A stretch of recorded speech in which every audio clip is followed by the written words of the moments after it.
They told Clara not to look at the bell. Not just in a superstitious way, like old women in church whispering half-forgotten warnings. No, they told her legally. It was in the terms of inheritance, Clause 13, in Gothic ink and precise language. The bell in the east tower of Hollow Thorn shall not be viewed, mirrored, or reflected by the air. Its sound shall not be acknowledged.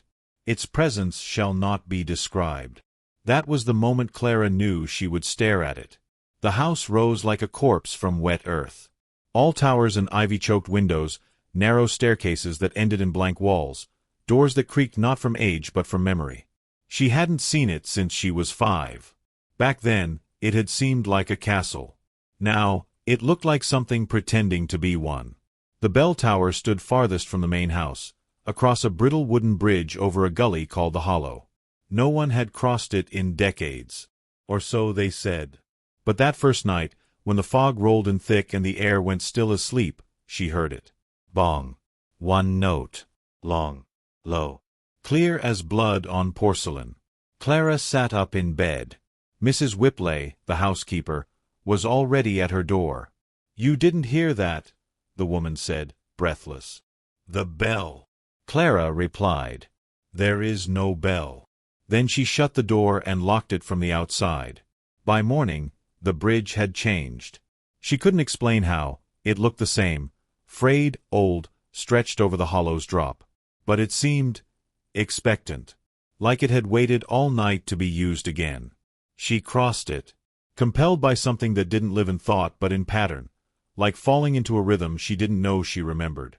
The bell tower was part ruin, part cathedral.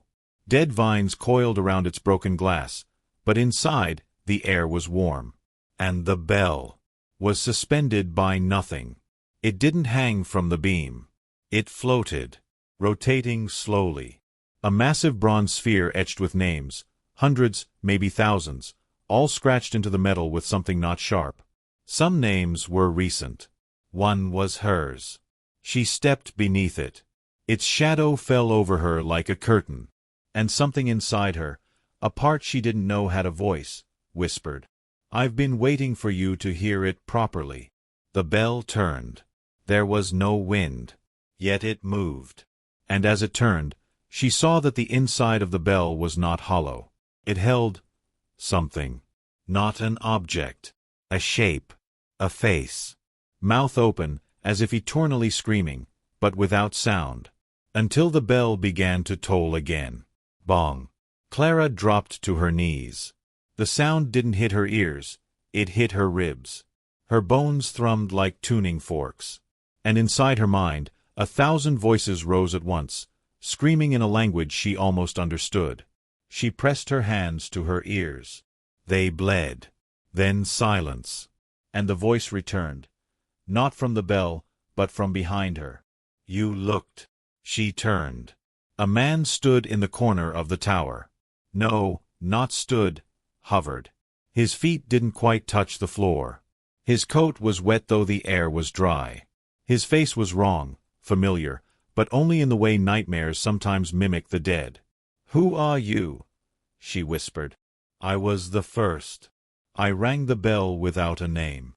He floated closer. Clara backed against the wall. "Every air rings it," he said. "Not with hands. With breath. With forgetting." The bell turned again.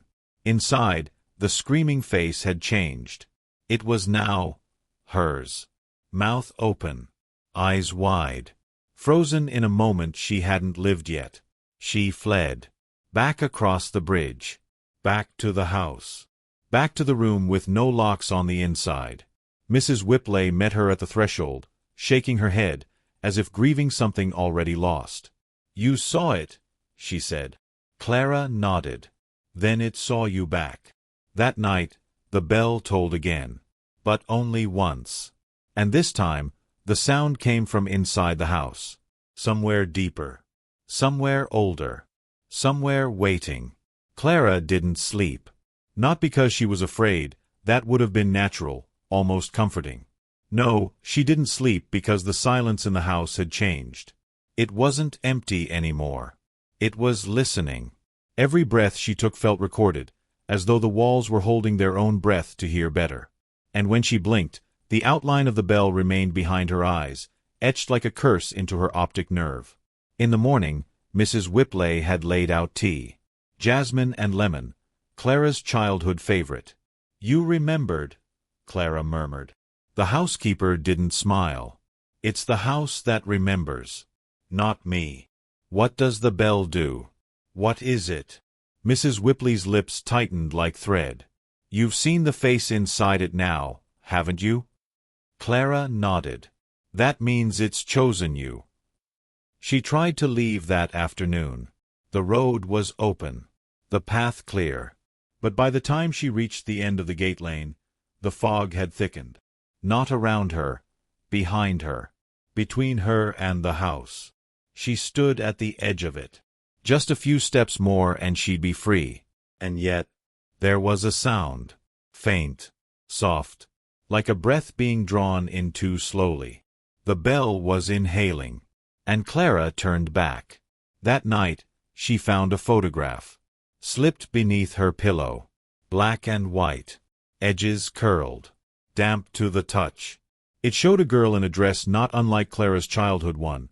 Pale, frilled, standing beneath the bell tower. But the image warped around her. As if the girl had moved mid-shot, stretching her mouth into a blur of scream. On the back, in faded ink. Only those with unfinished names can hear it clearly. Beneath that, a date. Her birth date. She stormed to the library. Hollow Thorn's records stretched centuries. Genealogies, letters, funeral rites. She opened volume after volume. Every Harrow, Hollow, and Monroe was accounted for. Except her. No birth announcement. No baptism. No record of her name. As though she hadn't existed until she returned. And in the silence, a memory stirred. Her uncle, when she was small. Some children are born unwritten, Clara. It makes them louder in the places that listen. That night, the bell rang twice. The first toll came from the tower. Expected. Low. Patient. The second rang from inside the mirror. Clara stared into it. Her reflection stood still. But her mouth moved. Not in sync. It formed a word. Come. She returned to the bridge. But it had changed again. Now fully intact, ropes tight, planks new, not aged at all. As if time reversed itself beneath her steps. She crossed. The bell tower doors were already open. Inside, the air shimmered, warped, like heat above asphalt. But it was cold. Painfully cold. The bell was lower now. Just above her head. Turning slowly. Whispering with every rotation. Names. Names. Names. Clara stepped beneath it again. She shouldn't have. She knew it. But something deep in her marrow ached to be there. Like the moment you say a word so many times it stops meaning anything, and then becomes something new. The face inside the bell had changed again. Not hers. Not this time. Her mother. But not as she'd last seen her, sick and trembling. This version was young, beautiful, and terrified. Then a voice behind her. Same as before. The bell keeps the names no one writes down. She turned. The floating man was back. No shadow. No feet. Eyes like tarnished silver. "What are you?" she asked. "I'm the mouth that rang it first. I gave it shape. But you give it volume. Why me? Because your name was never finished. And the bell rings best through hollows." Clara backed away, chest heaving. The bell tolled again, but silently. She felt it. Like her bones had turned to tuning forks. The man glided closer. "You can end it. If you speak your name fully. If you find what was taken." Taken by who? By the one who never left the tower. Behind her, the bell cracked. Just once. And out from it spilled not sound, but water. Cold. Thick. Black. It flooded the room, but never rose. It pooled and held its shape, forming a shadow. A figure. Another woman. Clara knew her. Somehow. Same mouth. Same cheekbones. Same eyes. But colder. The woman smiled. "You're late," she said. "Who are you?" Clara gasped. "I'm what your mother left behind to spare herself. And you brought me home." The bell struck again. Once, twice, 7 times. Each toll fractured the air. The tower buckled. Glass shattered inward. And the woman's shadow twisted upward, unfurling like wings. Not angelic. Not human. Something older. Clara collapsed, eyes wide, mouth open. From somewhere deep inside the bell's iron belly came the final whisper. "You were never supposed to come back with just one name." Clara lay in the tower's waterlogged silence, gasping. But it wasn't water. Not entirely. It was memory, liquefied, warm in some places, freezing in others, threading through her lungs like breath she never took. The figure that had emerged from the bell's shadow, her mirror self, or whatever echo had worn her mother's face, now circled the rim of the spiral pool. Unblinking, dripping black, and still smiling. "I was born without lungs," the shadow woman said softly. "So I became a sound instead." Her voice was wrong. Neither hers nor her mother's. It sounded like the vibration of a plucked wire held too close to the ear. "You're not real," Clara said. Her throat hurt from the bell's resonance. "You're just a voice." "Yes. And yet, you're the one drowning." The bell above no longer turned. It watched. Hung in the air like a judge before passing sentence. Its bronze surface glistened with wet etchings, new names forming even as Clara looked. One curled into view like it was being written from inside the metal. Clara E. But it stopped. And that was the point. The bell never finished names. She stood, swaying, soaked in memory. The floating man, the first ringer, had vanished. The water receded behind her like a retreating tide. Only the echo remained, a low hum deep in her sternum. "What are you?" Clara asked the shadow woman. "I'm the part your mother silenced. The half she buried beneath the tower to keep your name light enough to survive. You're my twin." "No. I'm your inversion. You inhale. I echo." The bell never needed both of us. Just one to ring. One to listen. Clara's legs buckled again. But her hands clutched something. Cold, small, sharp. A sliver of mirror from the broken glass above. It had fallen into her pocket when the tower cracked. She lifted it now. And for a moment, truth. She saw herself. Saw the echo behind her. And saw a third figure, a child, seated beneath the bell's hollow, hair floating in the air like she was underwater. Mouth open in permanent scream. "Who's the child?" she whispered. The shadow woman's smile vanished. "That's the one who rang it first. The one your name stepped over." The room flickered. Just for a moment. And when it resolidified, Clara was no longer in the tower.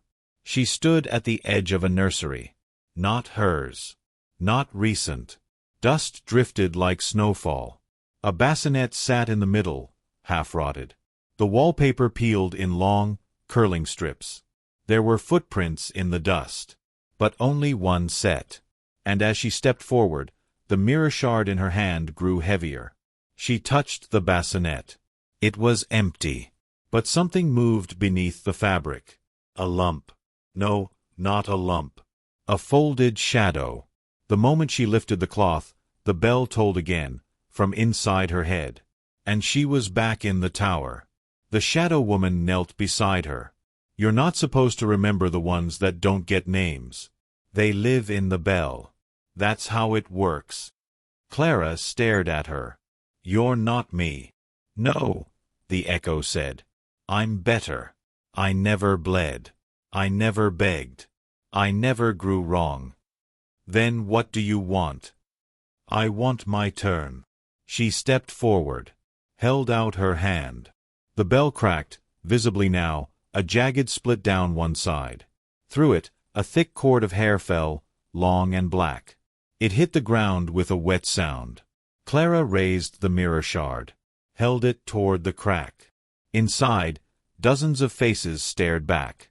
Children, infants, aged and unaged, eyes wide with the horror of being almost. Names without breath. Some with features like hers. Some with no features at all. The mirror grew hot in her hand. She looked into it again. And this time, her reflection spoke. If you want to end it, say your name. All of it. Every syllable. The name no one gave you. I don't know it. Then make one. The shadow woman screamed. Not with mouth. With silence. It vibrated the tower. Shattered glass. Froze the air. And from every broken stone emerged a bell. Tiny ones. Hand-held. Wall-mounted. Hollow and warped. All ringing. All different notes. And beneath them, the ground broke. A spiral stair revealed itself again. Down, always down. The echo fled into it. Laughing. Come find me, she sang. Or let me wear your voice forever. Clara stepped to the top of the spiral. She gripped the mirror like a blade. She looked back at the bell. It no longer turned, but it tilted, as if nodding. Approving. She descended. One step per heartbeat. The stairwell didn't wind. It sank, like a needle through fabric, unraveling every breath she'd ever taken. The deeper she went, the younger she felt. Her joints softened. Her thoughts thinned. Until finally, she saw it. A room. Shaped like a bell's underside. And at its center, a cradle made of stone. Inside it, curled in on itself, something almost her slept. A version that never cried. Never breathed. But listened. Waiting. And the echo stood behind it, hands outstretched. Let me in. One syllable. Just one, and the bell stops. Clara lifted the mirror shard. It reflected no one. She raised her voice. Not a scream. Not a chant. Just a name. A new one. Formed from the pieces of every version she'd been. Clara Mere. The echo staggered. The bell above screamed. And the cradle cracked down the middle. The infant turned to ash. The echo shattered. And Clara stood still. Not hollow. Not finished. Whole. The silence after was unbearable. Not peaceful, raw. Like a wound the world had been waiting to uncover. Clara stood in the broken cradle room, the shattered remains of the echo swirling like burnt paper in a wind that had no source. Above her, the walls groaned. The house shifted, as if uncoiling from a centuries-long breath it had never dared to exhale. She climbed the spiral again, each step lighter, each breath more hers. The mirror shard in her pocket pulsed, still hot, but no longer burning. It had become something else now. A talisman or a seal. At the top of the stairs, the bell waited. Still cracked. Still suspended. But different. It no longer turned. It listened. She approached, unsure whether she was stepping into her final trial or her first freedom. And when she reached the base, the bell spoke. Not aloud, not with air or sound, but in her own voice. Inside her head. Your name filled the hollow. But names change. Do you want to remember, or to be remembered? She whispered. What's the difference?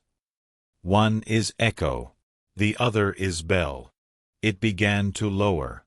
A groaning of unseen gears, ancient and obedient. The bell descended until its cracked rim kissed the stone floor. Inside, no face. Just a space. A shape exactly her size. Not a tomb. Not a cradle. An invitation. Clara stepped inside. The world outside dimmed. She could still see, but dimly, as through waxed glass. And within the bronze chamber, she felt weightless. Timeless. No breath. No heartbeat. Just pattern. Memories rushed her. Not her own. Snippets from every voice the bell had ever stored. A boy in 1811 who rang it to stop time before a duel. A woman in 1644 who whispered her own name into its metal as plague took her village. A child in 1922 who saw her shadow leave her body and curl into the bell's hollow. Each of them unfinished. Each of them stored. Until Clara. You gave us shape, the bell whispered. So we give you memory. And suddenly, she knew everything. The names. The silenced. The echoed. The mother who had carried twins, but could not bear two cries. The decision to leave one unnamed, hoping to spare her soul the weight of sound. Silence isn't absence, the bell said. It is memory held too tightly. Clara opened her mouth and sang. Not words. Tones. Timbres. A lullaby she did not know she knew. And the bell resonated in kind. Not tolling. Humming. Outside, the tower changed. Mrs. Whipley, watching from the far edge of the hollow, felt the ground go still for the first time in decades. The birds returned. The ivy unwound from the broken glass. The name Clara E. completed itself in the registry book, ink bleeding gently into. Clara Eleanor Marrow. The family name that had been struck from history long ago. Returned now, stitched with song. Inside the bell, Clara wept. Not from grief, but from recognition. Of herself. Of what had always been waiting. Not a ghost. Not a curse. But continuity. She stepped out of the bell. Whole. The crack sealed behind her with a single whisper. Thank you. The days that followed were quiet. Not hollow. Just peaceful. The house no longer shifted in the night. No stairs curved when they shouldn't. And no bells rang without wind. But Clara stayed. She chose to. Because something about Hollow Thorn had always been hers. And now, she was finally its. But on her own terms. On the final night of autumn, she climbed the tower once more. The bell no longer glowed. No names etched into its skin. It had gone still. Satisfied. Clara placed the mirror shard at its base, wrapped in velvet. She whispered, for the next one, so they can choose too.